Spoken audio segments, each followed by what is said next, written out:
Hello दोस्तों, आपका हमारे इस वृंदाकुंज चैनल में स्वागत है। माँ सीता ने क्यों दिया था पितृपक्ष में गाय को श्राप?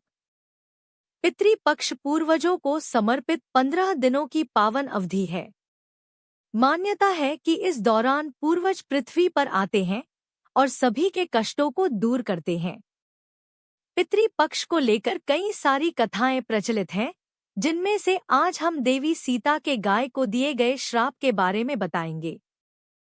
पितृपक्ष हिंदू धर्म में एक महत्वपूर्ण समय होता है, जो 15 दिनों तक चलता है। यह समय पूर्वजों को समर्पित है। इस दौरान लोग अपने पितरों की आत्मा की शांति और मुक्ति के लिए कई तरह के धार्मिक अनुष्ठान करते हैं। पितृपक्ष को श्राद्ध पक्ष भी कहा जाता है। मान्यता है कि इस अवधि में हमारे पूर्वज पृथ्वी लोक पर आते हैं और अपने वंशजों द्वारा किए गए तर्पण और श्राद्ध को स्वीकार करते हैं।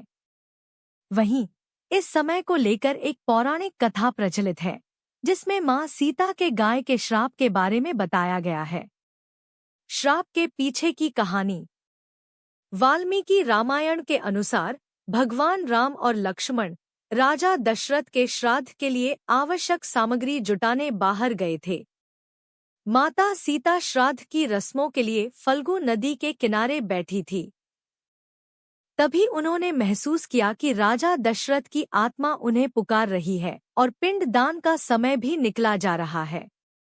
देवी सीता ने सोचा कि अगर वह इस समय श्राद्ध नहीं करती हैं, तो यह उनके पिता की आत्मा के लिए सही नहीं होगा।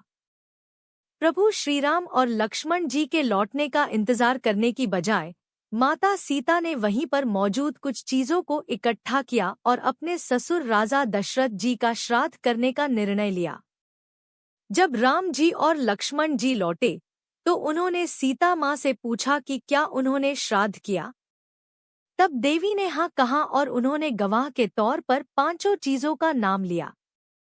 राम ने जब इन गवाहों से पूछा, तो सभी ने गाय को छोड़कर सच बोला। गाय ने लालच में आकर झूठ बोला और कहा कि सीता जी ने श्राद्ध नहीं किया। तब क्रोधित होकर माता सीता ने गाय को श्राप दिया कि उनका मुख हमेशा झूठा रहेगा और वह जूठन खाएंगी।